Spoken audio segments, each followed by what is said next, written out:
오늘 할 담배 소설은 저녁의 구애라는 건데, 이제 저녁에 프로포즈를 해요. 프로포즈라고 해야 되나? 저녁 시간에 누가 주인공이. 그래서 제목을 이렇게 붙인 것 같은데, 내용이 전체적으로 보면 좀 애매해요. 중간에 이야기하고 결론에 나타난 얘기하고 뭔가 좀 동떨어져 있고 조금 애매해요. 소설을 읽으면서도 뭔가 색깔이, 어떤 소설을 읽어보면은 색깔이 분명한 게 있고요. 이것도 상대성입니다. 저희가 이제 경물치지 해나가야 될 것 중에 가장 중요한 것이라면 그 상대성을 용납하는 거거든요. 음양, 음과 양. 이렇게 생각할 수도 있고 저렇게 생각할 수도 있고, 또 살다 보면 내가 아무리 노력해도 내 뜻대로 되는 일도 있지만 내 뜻대로 안 되는 일도 있잖아요. 그거를 그대로 용납하는 일이 상당히 중요하고, 그게 사실은 저희가 해야 될 가장 중요한 일 중에 하나거든요. 그렇죠. 네. 소설을 읽어보면 어떤 소설은 주제가 분명하고 이 얘기를 하는 거구나 라고 분명하게 알 수 있는 것도 있고, 읽어보면 이거 무슨 얘기지 몇 번 읽어봐야 아는 것도 있고, 몇 번 읽어봐도 모르는 것도 있어요. 이 소설 같은 경우에는 전 다른 분들은 또 각자 또 읽으면 또 생각이 다를 거고, 저는 읽고 나니까 무슨 말인지 잘 이해가 안 돼가지고 이 소설을 읽고 바로 다시 한 번 더 읽고 했는데도 잘 좀 애매한 부분이 있더라고요. 이 소설은 그런 소설이에요. 뭔가 조금 이 안에 이야기하면서 한번 살펴보도록 합시다. 넘겨주세요. 네, 그 페이지 다운, 네, 잘했어요. 소설을 통해서 살펴볼 것은 크게 세 가지. 지혜에 우리가 어떤 식으로 사는 게 지혜로운 삶일까? 지혜로운 삶은 뭐 여러 가지가 있을 텐데, 고전에서 공통적으로 말하는 가장 그런 이제 지혜로운 거 한번 좀 살펴보고, 그 다음에 우리가 느끼는 감정들이 있잖아요. 감정이 참 중요한 부분이에요. 마음병도 보통 한의원 올 때, 한의원뿐만 아니라 양방병원 갈 때 감정이 힘들면 가겠어요? 감정이 힘들지 않다면 별로 치료 안 받을 거예요. 근데 고통스러우니까 가는데, 이제 현대의학적으로는 고통스러워서 가는데 그 고통스러움만 자꾸 눌러놔요. 근데 이제 한의학적으로 보면 그 고통 이면에 그 고통을 일으키는 치우친 생각들이 있죠. 그 생각들을 보고 들어가야 되는데 그걸 안 하니까 조금 좀 문제는 있고, 어쨌든 그다음 이제 감정에 대해서 살펴볼 것이고, 그 다음에 아까 저희 의지사료지, 이 얘기는 계속 나오잖아요. 중요한 얘기라서 계속 나오거든요. 의지사료지 중에서 사와 료에 대해서 조금 살펴볼 거예요. 조금 더. 저번 앞 시간에는 의와 의지, 요건 좀 본 적이 있잖아요. 그 다음에 오늘은 사와 료에 대해서 살펴볼게요. 넘겨주세요. 예, 또 넘겨주시고요. 여기 주인공이 화원을 해요. 꽃집을 하거든요. 꽃집을 한 지는 얼마 안 됐고, 뭐 이런저런 우여곡절이 있는데, 이야기 처음 시작에는 자기가 예전에 직장 다닐 때, 아주 오래전에 10년도 넘은 것 같아요. 아주 오래전에 직장 다닐 때 같은 직장에서 일했던 사람으로부터 전화를 받아요. 어떤 전화가 왔냐면, 어떤 분이 자기도 알고 그 사람도 아는 어르신이 이제 곧 돌아가시는 상황, 병원에서 돌아가시는 상황에 전화를 했어요. 근데 이게 왜 이제 그분이 관계가 있냐면, 그 같이 다니던 회사가 어려워지던 시점에서 이 주인공은 지금 돌아가시는 상황에 처한 분의 소개로 다른 회사에 가게 되거든요. 근데 이 다른 회사에 간 걸 두고 전화를 한 이 사람은 굉장히 그 당시에 비난을 많이 했대요. 회사가 어려운데 자기만 좋은 곳으로 도망쳐 간다고 뭐 이런 식으로. 그래서 주인공하고 전화를 한 사람하고는 좀 사이가 좀 안 좋아요. 사이가 안 좋은데 지금 돌아가신 이 어르신하고는 중간에 같이 아는 사이고 하니까 아주 오랜만에 연락을 한 것 같아요. 제가 한번 읽어볼게요. 이미 돌아가셨다고 해도 놀랐을 테지만 아직 살아 계시다고 해서 더 놀랐는데 친구에게는 말하지 않았다. 오랜만에 통화된 친구에게서 인정머리 없는 놈이라는 핀잔을 듣고 싶지는 않았다. 그래서 연세가 그분이 아주 많으신 것 같고, 근데 우리가 직관적으로 아는 거예요. 돌아가셨다고 해도 놀랐을 거지만 그 주인공의 생각에 살아 계시다고 해도 놀랄 정도의 연세인데, 이 생각을 내가 말하지 않은 이유는 이거 말하면 인정머리 없는 소리를 들을 거라는 걸 직관적으로 아는 거예요. 요것도 그런 분별이죠. 분별의 마음이 사실은 다 있어요. 저희도 뭔가 말을 하고 했다, 이 말은 해서는 안 되겠다, 이걸 알잖아요. 어떻게 하냐면 상대방의 입장이 되어보면 그건 알 수 있는 거예요. 상대방의 입장이 되어보는 것. 그걸 이제 역지사지라 그러죠. 입장 바꾼 사자성어로 역지사지라는 말이 있거든요. 그래서 이런 게 있어요. 이거 요게 이제 지혜인데, 지혜는 어디서 나오냐면 입장 바꿔놓는 그 마음에서 나와요. 내가 상대의 입장이라면 당하기 싫은 걸 안 하는 게 지혜이겠죠. 내가 상대의 입장이라면 내가 참 당하기 싫은 일을 서슴없이 한다면 좀 지혜가 좀 부족한 사람이고, 그런 사람은 좀 살기 어렵겠죠. 왜냐하면 상대의 입장이 되면은 싫을 행동을 서슴없이 하는 사람 옆에 있고 싶겠어요. 저 같아도 그런 사람이 있다면 좀 피할 것 같거든요. 저만 그렇겠어요. 다 마찬가지잖아요. 그래서 자신을 돌아봤을 때 나는 내가 당하기 싫은 일을 상대방한테는 참 별 생각 없이 서슴없이 한다, 이러면은 좀 돌아봐야 돼요. 과연 내가 이렇게 살아서 될까라고 돌아봐야 돼요. 어렵거든요, 그렇게 살면. 자기를 위해서도, 그게 남을 위해서가 아니라, 물론 내가 하기 싫은 행동을 남한테 안 하면 남은 좋죠, 물론. 근데 그게 꼭 남을 위해서가 아니라, 물론 남도 좋지만 남을 위해서 이전에 자기를 위해서 그렇게 살면은 어렵겠죠. 그래서 그런 부분 한번 살펴보시고 넘겨주세요. 또 같은 상황인데요, 한 번 더 눌러주세요. 하원을 하니까 어떻게 알았는지, 이 10년도 넘게 연락이 온 이 사람이, 이 주인공이 하원을 하는 걸 어떻게 알아가지고 이제 돌아가시게 되었으니까 화환을 부탁한다, 이 얘기를 해요. 그러면서 제가 읽어볼게요. 김이 주인공이에요. 김은 내키지 않았지만 어쩔 수 없다는 듯 고개를 끄덕였다. 부탁한다면 역시 비용을 치르지 않겠다는 말일까 생각하면서, 부탁한다 하니까 10년 만에 전화해가지고 화환 좀 부탁해, 이러니까. 근데 아무리 남이나 다름 없어진 사이라고 해도 죽어가는 이와 관련된 비용을 흥정하는 것이 박정하게 너무, 야 그래 너 돈 줄 거야 말 거야 이렇게 따지는 게 너무 좀 이제 매정하게 느껴져서, 아이 뭐 내가 그래도 예전에 몰랐던 사람도 아니고 그냥 내가 내고 말지, 이렇게 생각을 하는 거예요. 요거도 지으니까 이렇게 주인공이 이렇게 생각을 하는 것은, 입장 바꿔놓고 생각했을 때 이런 상황에서 자꾸 돈 따지고 이러면은 너무 좀 사람이 박정하게, 이게 열불박자의 그 사람 마음 할 때 정이거든요. 초코파이 할 때 정 그거거든요. 너무 그렇게 보이니까. 실제 자기 마음은 그렇더라도 그렇게 보이기는 싫은 게 또 마음이긴 하잖아요. 그죠? 마음이긴 하고, 현재 내가 그렇게 마음이 좁다면 이 사람은 자기 마음이 자꾸 돈 쪽으로, 그래도 돈을 받아야 하는데 생각이 많다면 내가 이런 상황에서도 좀 그런 생각이 많구나 하고 또 자기를 돌아볼 수 있고, 돌아보는 과정이죠, 이런 과정은. 선생님, 근데 앞에 이야기하고 지금 이야기하고, 예. 저는 항상 보면은 그렇게 상대를 먼저 생각을 하고, 예. 내 입장에서 하다 보면 내가 상처를 많이 받더라고요. 네, 상처를 많이 받는 말은, 많이 받는다는 말은 내가 아직 그만큼 준비는 안 돼 있단 말이죠. 네, 그리고 또 생각이, 나는 해주는데 상대는 또 왜 안 해주나, 이런 생각이 되게, 내가 할 수 있는 만큼 하시는 게 사실은 맞아요. 해주고 내가 상처받을 것 같으면 해주지 않고 원망하지 않는 게 더 좋겠죠, 그죠? 상처 안 받고, 그죠? 내 수준이 아닌 걸 하기도 상당히 힘들어져요. 그럼 내가 내 수준만큼 하시면 돼요. 내가 해주고 나중에 내가 후회할 것 같다 그러면 안 하는 게 오히려 나을 수도 있고. 근데 그렇게 오래 습관이 돼가지고야, 자연히 그렇게 되고, 그렇죠. 지금도 보면 이럴 때는 생각은 당연히 비용을 갖다가 이야기를 해야 되는데 그렇게 행동은 그렇게 안 나가거든요. 그래서 그게 이제 자꾸 성찰을 하셔야 돼요. 무엇이 옳고 그른지 요거도 비용을 말하는 게 맞을지 말 안 하는 게 맞을지에 대해서는 조금 성찰을 좀 해봐야 돼요. 그런데 이게 내가 성찰을 해서 그게 옳냐 그러냐 또 대본 알 수 있는 게, 비용을 말해서는 안 되는데 내가 비용을 요구했다면 나중에 지나고 난 다음에 마음이 좀 찝찝하고, 비용을 말하는 것이 맞는데 말 안 했다면 그 역시도 지나고 난 다음에 마음이 되게 찝찝해요. 이게 정말 그 상황에서 딱 맞는 지혜가 나왔다면 지나고 난 다음에도 그때 그럴 수밖에 없었어 라고 넘어갈 수 있거든요. 뭔가 내가 편치 않다면은 내가 안 할 걸 했다든지, 또 해서는 할 걸 안 했다든지, 그런 게 있거든요. 그런 건 자꾸 성찰해 보면서 자꾸 조율해 가셔야 돼요. 그러니까 상황에서 딱 들어맞는 지혜는 단번에 얻기는 참 힘들어요. 실수를 하면서, 그렇지만 실수만 한다고 느는 것은 아니에요. 실수하면서 그 실수를 통해서 성찰을 해야 됩니다. 때로는 지나칠 때가 있을 것이고요. 안 해도 되는데 막 해가지고 자기 힘들고, 자기만 힘들고 마는 것이 아니라 또 남 또 원망도 되고 뭐 이렇게 지나쳤을 때는 그때 지나쳤구나 해야 다음에는 조금 또 안 할 수가 있어요.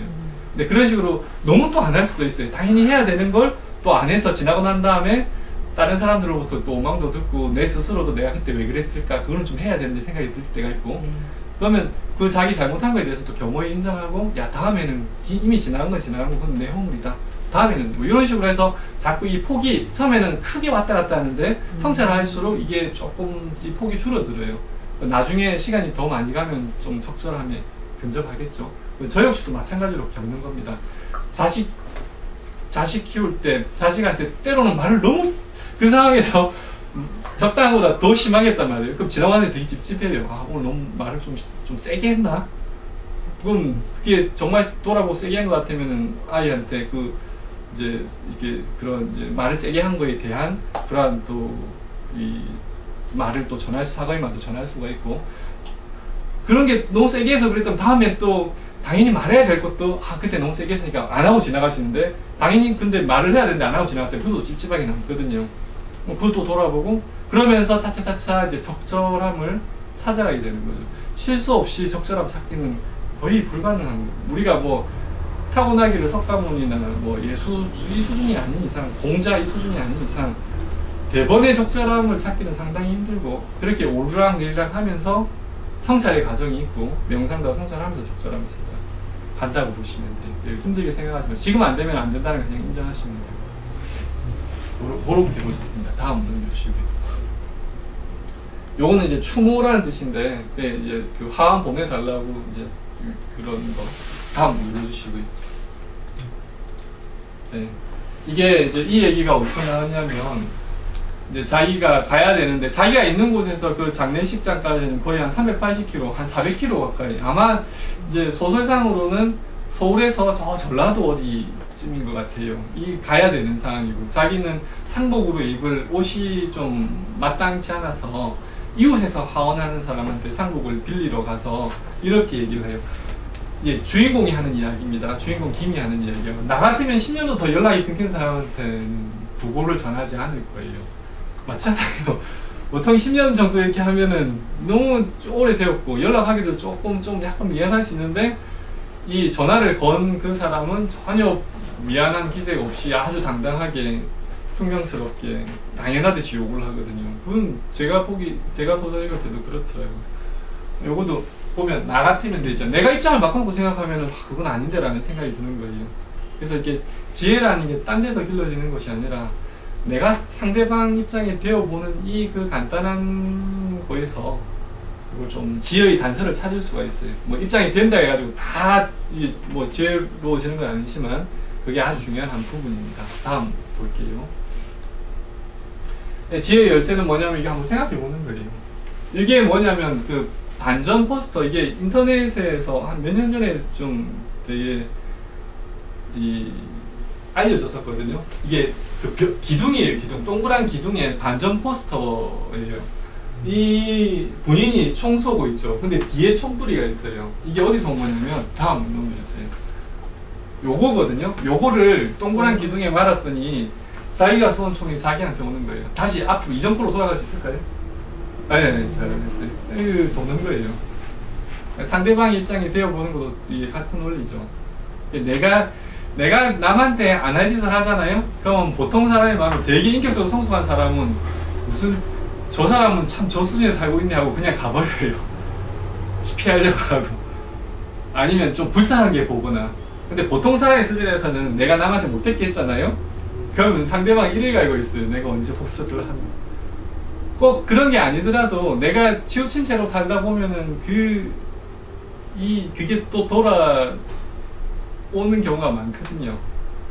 꼭 그게 아니더라도 내가 그 대가를 받지 않더라도 내가 당하기 싫은 건 남한테 안 하는 게 맞지 않을까요? 내가 10년도 넘은 사람한테 부고 전화를 받고 이러면 싫듯이 나도 남한테 10년도 넘게 소식이 끊긴 사람한테 연락하는 게 좀 불편하잖아요. 그죠? 상대방 입장이 되어보는 거 이렇게 돈다 이렇게 생각 한번 해보시면 좋을 것 같아요. 네, 다음 해주시고 요게 그 두산그룹 그 박영만 회장이라고 계시는데 그분의 아들이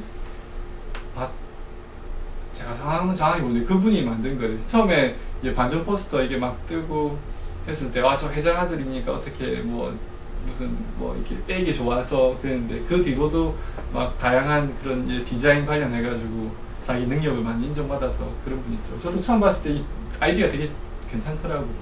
요걸 다 감아 놓으니까 자기가 손좀 자기가 그러니까 전쟁하지 말자 이런 의도로 해야지. 괜찮은 것 같아요. 네, 다음 넘겨주시고요. 네, 다음 넘겨주시고요. 이게 이 주인공 김을 좀 마음에 드는 여자분이 계세요. 그래서 그 여자분이 선물도 주고 전화도 자주 하고 하는데 김은 별로 생각이 없어요. 약간 관심을 표현하는 여자분이 뭐 마음에 안 들었겠죠. 그래서 김의 이야기입니다. 여자의 마음 씀씀이와는 달리 상자를 열거나 포장지를 푸는 김의 손은 떨리지 않아. 되게 좋으면은 뭔가 이게 좀 떨림이 있고 두근거림도 갈 텐데 전혀 그런 거예요. 선물 받으면 그냥 이 뭐지 하고 뭐 이런 식이었던 것 같아요. 별 마음이 없는. 그러니까 손의 여기서 말씀드리는 것은 뭐냐면 내 손의 떨림을 보면 내 마음을 알 수 있는, 내 감정을 보면 내 생각을 알 수 있는, 내 몸의 반응을 보면은 내 마음을 알 수 있는 것. 그래서 뭔가 한의학에서는 그래요. 우리가 보통 몸, 마음 이렇게 따로 보잖아요. 물론 따로 볼 수 있는데 한의학에서는 이 둘이 둘로서 하나로 보는 거예요. 태극기가 이 설명 전해드릴 적이 있는데 태극기가 안에는 음양이 있잖아요. 태극기 동그란 것 안에 음양이 있다. 위에는 붉은색, 아래는 파란색. 이게 음양이 있는 거거든요. 그 다음에 그 가에 있는 것도 사실 그게 다 음양으로 만든 거예요. 8개 중에 4개를 놓는 건데 그것도 긴 거는 짝대기 긴 거는 양, 짝대기 짧은 거 2개는 다 음양을 말하는 거거든요. 근데 분명히 음양을 말한 깃발인데 우리는 태극은 하나라는 뜻이거든요. 태극은 큰 거 하나라는 뜻이거든요. 분명히 음양을 듣는데 그게 뭐냐면 음양이 둘로서 하나란 말이에요. 음양만 따로 양 따로 이렇게 존재할 수 있는 게 아니라 음양이 둘로서 하나. 그래서 태극이라고 그러는 거거든요. 우리 몸과 마음 둘로서 나누어져서 볼 수 있는데 사실 그 둘로서 하나예요. 그래서 몸의 상태를 보면 마음을 알 수 있는 거예요. 몸의 상태가 긴장되어 있고 가슴이 두근거리고 입이 바짝바짝 마르고 쓰고 한데 그 마음이 어떻게 편안할 수 있겠어요? 몸 상태 보면 마음을 알 수 있는 거예요. 몸이 편안하게 이완되어 있고 심장의 박동도 정상적이고 몸의 혈색이라든지 몸의 이제 침의 상태 이런 거 다 괜찮다면 그 마음도 편안하겠죠. 몸과 마음이 하나다. 마음에서 보면 우리 또 생각과 감정이 또 나눌 수 있잖아요. 생각 감정을 보통 또 둘로 나눠서 보는데 생각 감정도 하나예요.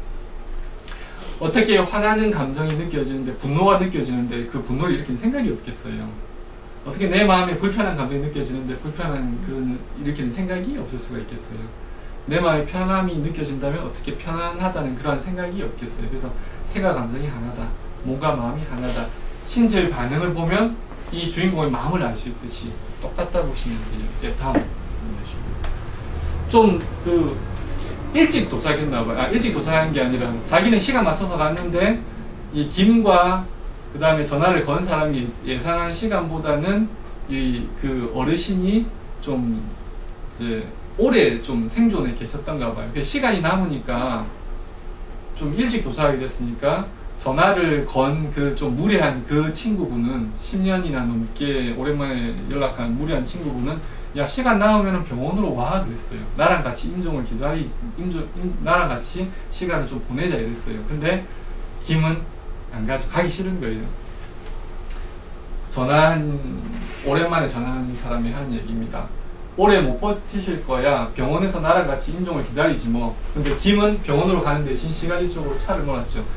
김의 이 시가지 쪽으로 차를 몬 행동을 보면 김의 마음을 알죠. 그 전화 건 사람이 싫다는 거예요. 행동 보면은 그 마음을 알 수 있어요. 행동하고 마음하고 사실은 같아요. 물론 마음에 없는 행동을 할 때도 있죠. 근데 그건 또 상황이 되어서 자기가 그런 행동을 허락한 뒤에 또 나온 거죠. 뭐 어쨌든 행동을 보면은 그 사람 마음을 알 수가 있어요. 다음 그래서 감정을 보면 생각을 알 수 있고요. 내 감정이 누굴 만나는데 좋게 생각하자 아무리 자신을 다독여도 싫은 감정이 막 느껴져. 그러면 싫다는 거예요. 좋게 생각하자 그 생각이 없는 건 아니지만 싫다는 거죠. 그래서 감정이 생각이라고 보시면 돼요. 생각은 좀 자기를 속일 때가 있어요. 왜냐하면 생각은 의식적인 생각이 있고 무의식적인 생각이 있거든요. 근데 우리가 느끼는 거는 의식적인 생각뿐이에요. 근데 생각은 사실은 의식, 무의식 합쳐서 생각이거든요. 근데 무의식에는 다른 생각을 많이 하는데 의식적으로는 내가 생각하는 게 느껴지니까 그러면은 생각이 속일 때가 있어요. 자신을 뭘로 봐야 되냐면 감정으로서 봐야 돼요. 내가 아무리 생각으로는 받아들이자 하는데 마음이 불편해, 받아들이기 싫다는 생각이 더 많은 거예요. 예, 그럴 때는 이렇게 해야 되죠. 자기 감정을 보면서 아, 내가 받아들이자라고 이렇게 노력을 하는데도 내 마음이 이렇게 힘든 것을 보니 내가 못 보고 있는 이 마음 한쪽에는 훨씬 더 크게 받아들이기 싫다라고 하고 있구나. 이렇게 되면은 이 무의식을 의식화시키는 거죠. 의식으로 드러난 생각은 이게 또 조절이 가능해지기 시작해요. 그래서 생각은 자기를 속일 수가 있어요. 요것도 대학에, 사서 중에 대학에 나오는 게 생각은 자기를 속일 수 있고, 하지만 감정은 못 속여요. 감정은 거짓말을 못해요. 그래서 감정을 통해서 생각을 좀, 신체 반응도 거짓말 못해요. 네, 맞아요. 신체 반응. 누굴 만나는데 마음이 확 쪼인다. 열이 확 오른다. 그건 거짓 반응은 아니에요. 내가 이러지 말자 하는데도 힘들어. 그래서 생각은 나를 속일 수 있는데 신체 반응과 감정, 표정, 그죠? 이런 건 나를 못 속이니까 항상 내 생각 평가할 때 내 생각이라는 것도 의식적인 생각이 전부가 아니잖아요. 의식, 무의식 합쳐서 내 생각이니까 내 생각 평가할 때 항상 신체 반응과 감정 아울러서 이렇게 살펴보셔야 돼요. 그래야 정확하게 알 수가 있어요. 그래서 이런 거 살펴보시고, 네, 다음 넘겨주십시오. 또 이제 마지막 상황입니다. 읽어주세요. 이제 김이 이제 성찰을 하는 거예요. 이건 성찰의 부분인데, 이런 성찰의, 소설 속에서 성찰의 부분 보면은, 이게 그 작가의 성찰이죠. 작가가 어떤 생각을 가지고 있는지 이런 걸 좀 알 수가 있어요. 제가 한번 먼저 읽어볼게요. 김에게는 화원의 꽃이 팔리기도 전에 시들어 죽거나 누군가 돌을 던져 화원의 유리를 깨뜨리고 도망가는 게 전쟁이나 지진보다 더 불운 일이었다. 지진이나 쓰나미 같은 것은 어쩌지 못하는 사이 모두에게 닥치는 일이었다. 그러니 두려울 게 없었다. 모두 무사한데 자신에게만 불운이 닥치는 것, 김이 생각하는 불행은 그런 것이었다. 일리가 있죠, 그죠? 일리가 있어요. 그죠? 다음 넘겨주십시오. 예, 넘겨주시고요. 그런 아까 이렇게 전쟁, 쓰나미, 이런 지진 이런 관련해가지고 좀 이야기가 하나 나오거든요. 하나 나오고 이제 제가 지금 말씀드릴 것은 이제 요 부분인데 그와 관계해가지고 이제 죽음에 대해서 주인공이 이제 이야기를 한 거예요. 김은 한 번도 죽음을 진지하게 생각해보지 않았음을 깨달았지만 그것이 다였다. 한 번도 아까도 물론 아까 꽃이 안 팔리기 전에 시들면 어쩌지? 하원의 유리창 깨지면 어쩌지? 그것도 살아가는데 중요한 생각이잖아요. 근데 김은 그렇게 눈앞의 일들은 중요하게 여겼지만 한 번도 조금 더 먼 미래에 대해서는 생각을 해보지 않았단 말이죠. 김은 한 번도 죽음을 진지하게 생각해보지 않았음을 깨달았지만 그것이 다였다. 그는 살아있었고 죽음에 대해서라면 그것이 목전으로 다가올 때까지 그것은 멀고도 먼 훗날의 일이 될 거였다 생각하고 싶지 않았다. 그러니까 김의 이런 생각, 이게 이제 생각의 토양이 있는 거예요. 그러다 보니까 죽음에 대해서 어떤 생각해볼, 성찰할 수 있는 어떤 계기를 만나더라도 안 돌아보는 거죠. 그거는 나중에 눈앞에 다가와서 보지 이 생각도 나름 일리는 있는 것 같죠. 일리는 있는 것 같은데 조금은 생각해 봐야 돼요. 다음 넘겨보십시오. 이게 잘 보이진 않는데 이게 You take me to another level of happiness. 이게 행복과 즐거움이 좀 다른 단계, 여기서 물론 당연히 좀 더 좋은 단계를 말하는 거죠. 좀 더 높은 단계의 어떤 지혜, 행복감, 편안함을 맛보려면 시야가 더 넓어져야 돼요. 쉬운 이야기로 이런 게 있거든요. 천리 밖을 내다보려면 지금 있는 곳보다는 좀 더 높이 올라가야 된다. 한층 더 올라가야 된다. 이런 말이 있어요. 한층 더 올라가야 된다. 내가 눈앞에 것만 급급하게 하면 멀리 내다볼 수는 없어요. 그죠? 멀리 내다보려면은 내가 한층 더 올라가야 되는데 올라가기 위한 뭔가 조금 준비는 있어야겠죠. 요거에 대해서는 지금 요 설명은 조금 이해가 부족할 수 있는데 정리하면서 제가 한 번 더 설명을 한번 해드릴게요. 다음 넘겨주시고 정리해 볼게요. 넘겨주세요. 이 세 가지 중에 넘겨주시고요. 지혜에 대해서 살펴볼게요. 넘겨보세요. 바른 분별은 인의 예지, 우리 본성 그 뭐 네 가지 중에 시비지심, 옳고 그름을 분별할 줄 아는 마음이거든요. 이 소설의 이야기예요. 김은 친구의 무례와 냉대가 너무 무례하고 너무 차갑게 응대를 했어요. 그 상대가. 그 사람이 성격 탓인지 내가 뭘 실수를 해서 그런지 보라고. 이게 아주 바람직한 자세죠. 뭔가 문제가 생겼단 말이에요. 그게 그 사람이 원래 그런 건지 아니면 내가 뭔가 잘못이 있어서 그런 건지. 내가 무슨 잘못이 있어가지고 그 사람이 그런 것 같으면 내가 내 잘못 고쳐야겠죠. 그 다음에 나는 잘못 안 했는데 상대 성격이 그래가지고 그런 것 같으면은 그런 사람도 있음을 받아들이고 넘어가는 수밖에 없어요. 기분은 나쁘지만. 좀 더 수준이 높아지면은 그 기분 나쁘지는 않겠죠. 그래, 저런 사람도 있게 마련이야 라고 쉽게 받아들일 수 있겠죠. 아니, 그런 사람 만났을 때 저런 사람도 있게 마련이야 생각은 하지만 마음이 되게 고통스럽다. 그러면은 어떻게 저럴 수가 있어 라는 생각이 더 크단 말이죠. 근데 그 생각을 주로 갖고 살면 내가 힘드니까 자꾸 그러한 장에 성찰하면서 자꾸 넘어가 봐야겠죠. 그죠? 네, 넘어가야겠죠. 그래서 바른 분별은 뭐냐면 요것도 바른 분별이죠. 그리고 아까 말씀드린 입장 바꿔 놓고 생각하는 게 역지사지예요. 바꿀 역자에 땅지자에 생각할 사자. 역지사지. 입장 바꿔서 간단하게 말해서 내가 당하기 싫은 일은 남한테 안 하는 거. 나라면 받기 싫은 걸 남한테 안 하는, 그게 당연한, 직관적으로 생각했을 때 그게 당연하거든요. 이건 아주 최소한 사실은 우리가 해야 될 거예요. 최소한. 남한테 내가 상대라면 받기 싫은 걸 안 하는 건 이건 사실은 최소한의 우리가 지켜야 할 일이고, 내가 좀 힘이 많은 사람이라면 좀 더 확장해서 내가 받고 저 상황에서 내라면 저렇게 좀 대우받고 싶은데 라는 걸 해줄 수 있는 것, 그건 적극적인 개념이에요. 힘이 있으면은 내가 저 상황이라면 이런 도움을 받으면 좋겠어, 편안할 것 같아 해주고. 그 다음 최소한 해야 될 것은 내가 저 사람이라면 참 저렇게 뭐 이런 거 안 하고, 내가 저 사람이라면 저렇게 하면 참 힘들 것 같아, 그런 거 억지로 안 하고, 강요 안 하고.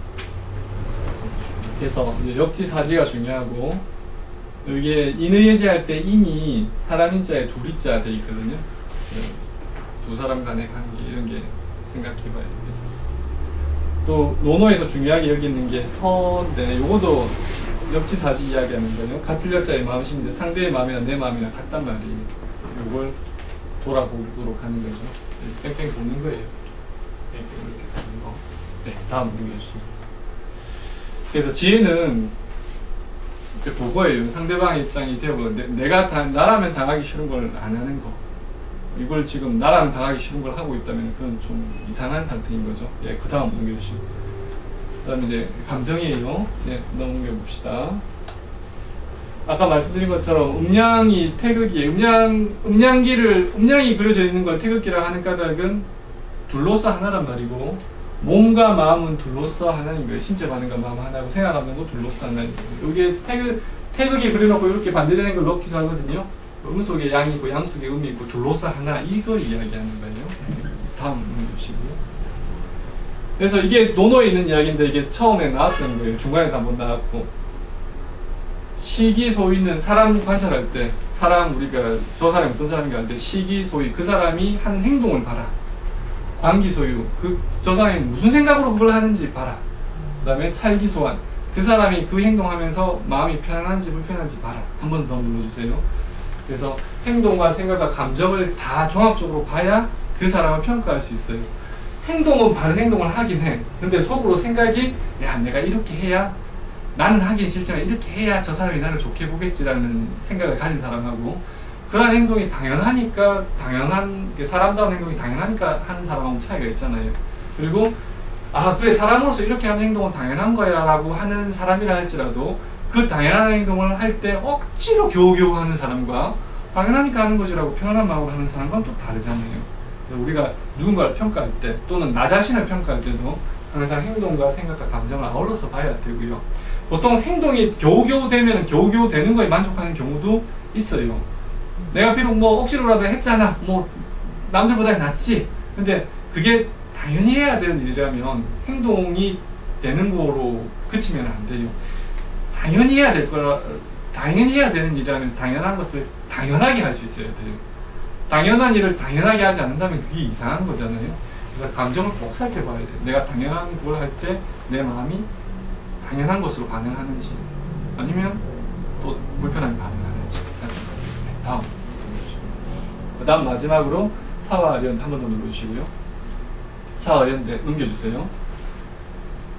한 번만 더 눌러주세요. 네. 이게 그 의지사려지 할 때 사는 지에서 나오고 련은 이게 강박증 없다 책에 설명이 좀 더 자세히 나와 있으니까 책을 보시면 나오고 이게 사는 쉽게 말하면 이 사는 내 눈앞에 닥친 거 생각하는 거예요. 아까 주인공 김이 하원의 꽃 생각하고 죽으면 생각 안 하잖아요. 하원의 꽃이 시들면 어쩌지, 유리창 누가 돌려서 깨지면 어쩌지는 사고, 죽음에 대해서 좀 멀리 내가 인생 전체를 두고 생각하는 것은 려예요. 만약에 려는 없이 사만 있으면 어떻게 되냐면 눈앞의 일을 급급하게 이제 눈앞의 일만 이렇게 해결을 하면서 먼 미래에 대한 계획이 없으니까 먼 미래의 계획을 내가 하지 않았던 일이 커져가지고 현재에 닥쳐오면은 대처 없이 당하기가 쉬워요. 무슨 말이냐면 그 주인공 김이 죽음에 대한 생각이 전혀 없는 상태에서 가까운 부모님이 돌아가셨다든지 아니면 자기가 무슨 병을 앓아서 죽음에 처했다면 마음 잡기가 상당히 힘들 거예요. 그래서 둘 다 필요하단 말이에요. 만약에 반대로 사는 없이 려만 있으면 눈앞의 일은 내가 생각 안 하고 먼 미래의 일만 자꾸 생각한단 말이에요. 내가 눈앞에 먹고 사는 일을 해결 안 하는 채 지구 평화를 생각하고 눈앞에 가족들은 먹여 살리고 생각 안 하면서 자꾸 남 도와주고 이것도 대책이 없는 거예요. 그래서 사도 중요하고 려도 중요해요. 둘 다 중요해요. 눈앞에 일을 대처하는 것도 필요하고 먼 미래에 대해서 시간 있을 때 대비하는 것도 필요해요. 둘 다 필요한 거예요. 요것도 이제 균형이에요. 그냥 둘 중에서 하나의 필요 이상으로 치우쳤다면 대번 생활이 불편해지고 자기 마음도 불편해지고 그런 일들이 생겨요. 이거 좀 살펴보고 넘겨봅시다. 그래서 이게 강박증은 없다 책에 있는 의지사려죠. 오늘 사와려인데 사와려가 둘 다 사려 깊다 하잖아요. 사려 깊다 할 때 이거 쓰거든요. 둘 다 생각이지만 사는 눈앞에 있는 가까이 있는 거, 려는 멀리 있는 거. 그 둘이 다 중요해요. 그 균형, 적절한 균형 중요하고요. 자, 넘겨봅시다. 끝이네요. 이게 그 애매하다는 단어거든요. 애매하다, 모호하다, 베이그라는 모호하다, 애매하다. 이 소설이 좀 애매하더라고요. 그러니까 우리가 좀 분명한 걸 원하잖아요. 뭔가 답이 좀 분명했으면 좋겠고, 인간관계도 뭔가 좀 분명하게 딱 했으면 좋겠고, 예를 들어서 뭐 여자친구 누구 마음에 드는 사람이 있었는데 내가 좀 사귀고 싶다 얘기했는데 상대가 답을 좀 분명하게 주면 좋잖아요. 기명기고 아니면 아니다. 그때 상대방도 애매하기 때문에 애매하게 답할 때가 있고, 우리가 또 문제를 풀거나 이런 소설 읽을 때도 뭔가 애매한 게 있을 수가 있거든요. 그것도 현실이에요. 그것도 상대성이죠. 분명하게 있는 반면 애매한 게 있거든요. 우리가 할 일은 그게 어쩔 수 없이 애매한 상황이라면 애매한 채로 용납하는 것도 내가 할 일이에요. 이런 거 우리가 알기 전에는 저 사람이 답을 분명하게 안 해주니까 내 마음이 이렇게 힘들지 생각하기 쉬운데 저 사람도 애매하니까 답을 분명하게 안 해줄 거란 말이에요. 그러면 그 자체로 지금은 좀 애매한 상황이구나 라고 받아들일 수 있으면 되는 건데 그 애매함을 받아들이지 않으니까 내가 불편한 거죠. 그래서 내가 알기 전에는 애매하니까 힘들지가 이랬는데 그게 아니라 애매한 상황을 내가 용납하지 못해서 힘들구나 이걸 알면 애매함을 견디기가 훨씬 더 쉬워져요. 이것도 양면성이죠. 그래서 전체 못하면서 저는 이렇게 보도록 하겠습니다.